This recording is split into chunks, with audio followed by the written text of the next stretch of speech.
বন্ধুরা দেখো আমরা কোথায় চলে এসেছি। ও মাই গড, আমার তো খুব ভয় ভয় লাগছে, এটা ভেঙে পড়ে যাবে না তো? ওরে বাবারে, ভাই বোন কি খুশি, আর আম্মু ধাক্কা দিতেছে। এই খাবারটা তেমন আহামরি কিছু মনে হয় নাই, ওই যে নর্মাল বার্গারই, এখানে একটু দাম বাড়ায় রেখা তারপর বিক্রি করা হয়েছে আর কি। রেস্টুরেন্টের খাবারে সন্তুষ্ট না হয়ে এখানে চলে আসা, আমার মনে হয় এটা আমার মন ভরাইতে পারবে।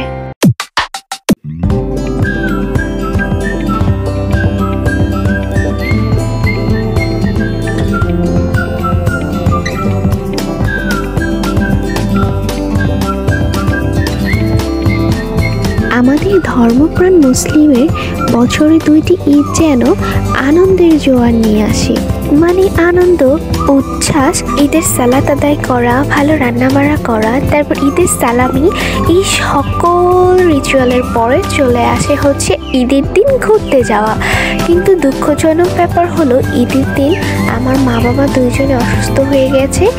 দীর্ঘ 1 মাস সিয়াম সাধনার পর যখন হঠাৎ করে আমাদের পাকস্থলী খাবারের লোড নিতে পারছিল না, তখন প্রত্যেকে কম বেশি অসুস্থ হয়ে গেছে।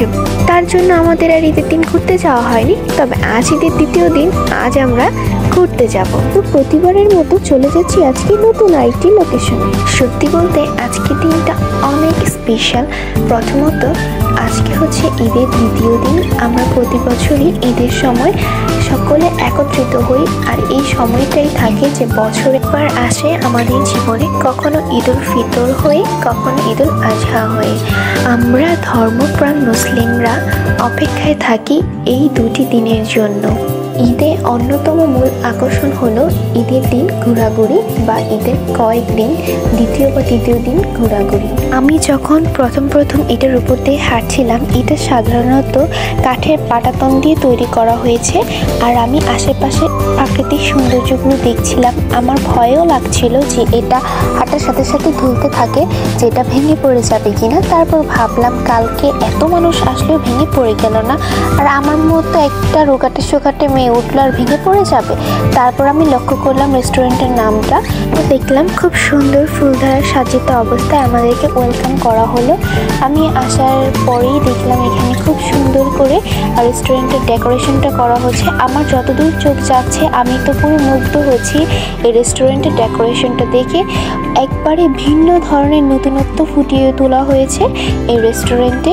আশেপাশে একদম প্রাকৃতিক সৌন্দর্যের একটি ভিউ, তার মাঝখানে অল্প একটু জায়গার মাঝে যেন ফুল আর ভ্রমরার নিকুঞ্জ গুঞ্জনের ব্যবস্থা করা হয়েছে। রেস্টুরেন্টে ঢুকে প্রথম তো আমার মনে হয়েছিল যে আমি ফুলের ভুবনে চলে এসেছি, আর এখানে শুধু সৌন্দর্যের পাশাপাশি ঐতিহ্যের ব্যাপারটাও ফুটিয়ে তোলা হয়েছে। কিছু ঐতিহ্যবাহী জিনিসপত্র এই রেস্টুরেন্টে সুসজ্জিতভাবে রাখা হয়েছে। সত্যি কথা বলতে আমার কাছে এই রেস্টুরেন্টটা এত ভালো লেগেছে যেটা ভাষায় প্রকাশ করার মতো না। সবচেয়ে ভালো লেগেছে এই রেস্টুরেন্টের একটা নান্দনিক যে সৌন্দর্যটা আছে, সেটা অনেক সুন্দর করে ডেকোরেশন করা হয়েছে। আমার কাছে মনে হয় অত্যন্ত রুচি সম্পন্ন মানুষ যিনি, তিনি এই রেস্টুরেন্টের ডেকোরেশনটা করেছেন। একেবারে ভিন্ন ধরনের নতুনত্ব ফুটিয়ে তুলেছেন। তাই আমি আর দেরি করলাম না, যেহেতু আজকেই আমার সুযোগ, তাই আমি রেস্টুরেন্টটা ঘুরে ঘুরে দেখা শুরু করে দিলাম। সত্যি কথা বলতে আমরা একটা সুন্দর জায়গা বা প্লেসে এই জন্য যাই না যে সেখানে খাবার খেতে হবে। প্রথমত আমরা ওই জায়গাটা ঘুরি, পরিদর্শন করি, সেখানে খুব সুন্দর একটা সময় কাটাই, অনেক স্মৃতি প্রিয়জনদের সাথে মনের গোপনে এঁকে রাখি। তবে আমি শুধু মনের গোপনে এঁকে রাখিনি, আমি দিনলিপির মতো করে এই স্পেশাল দিনটা আপনাদের মাঝে উপস্থাপন করছি, এবং আমি এটা নিজের জন্যও রেখে দিচ্ছি। প্রকৃতপক্ষে আমাকে অনেকে জিজ্ঞেস করেছে, আয়শা তুমি ব্লগিং করে কি শান্তি পাও?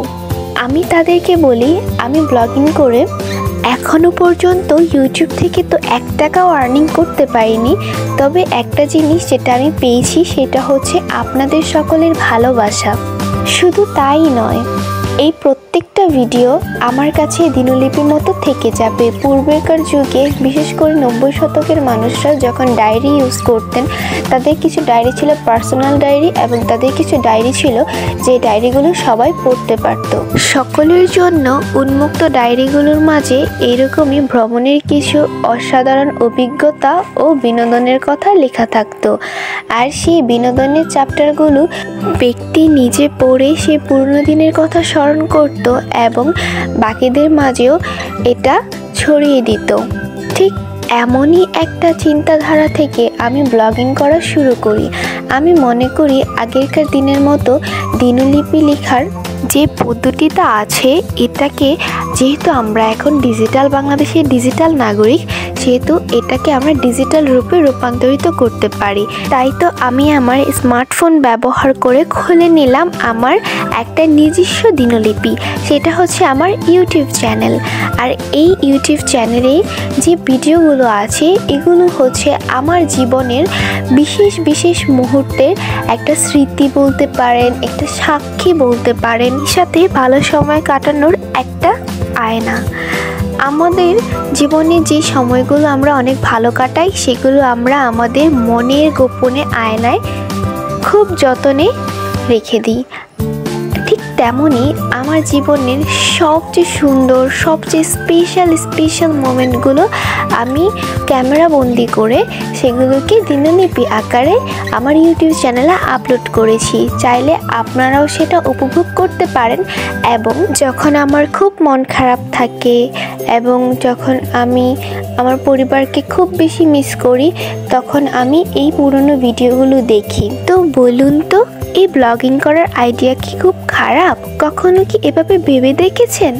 প্রত্যেকটা জিনিসেরই পজিটিভ এবং নেগেটিভ দিক আছে। হ্যাঁ, আমাদের মাঝে নেগেটিভিটিটা খুব দ্রুত গতিতে ছড়ায়, বলতে গেলে বাতাসের গতিতে ছড়ায়। তবে প্রত্যেকটা জিনিসের পজিটিভ দিকও আছে। যেমন দেখুন না, আমার কন্টেন্টগুলো যেহেতু মানসম্মত এবং রুচিসম্পন্ন কন্টেন্ট, তার জন্যই আমার এই কন্টেন্টগুলোতে ভালো ভিউজ হয় না। যদি আমি রুচিহীন এবং অশ্লীল কন্টেন্ট আপলোড করতাম, তাহলে দেখতেন মিলিয়ন ছাড়িয়ে গেছে। কিন্তু আমি প্রকৃত অর্থে মনে করি যে কয়জন ভালো মানুষ আছে যারা ভালো কিছু করতে চায়, কেবল তারাই যেন আমার কন্টেন্টগুলো দেখে। প্রকৃতপক্ষে আমাদের তো সকলকে দরকার নেই, সকলের জনমতেরও প্রয়োজন নেই।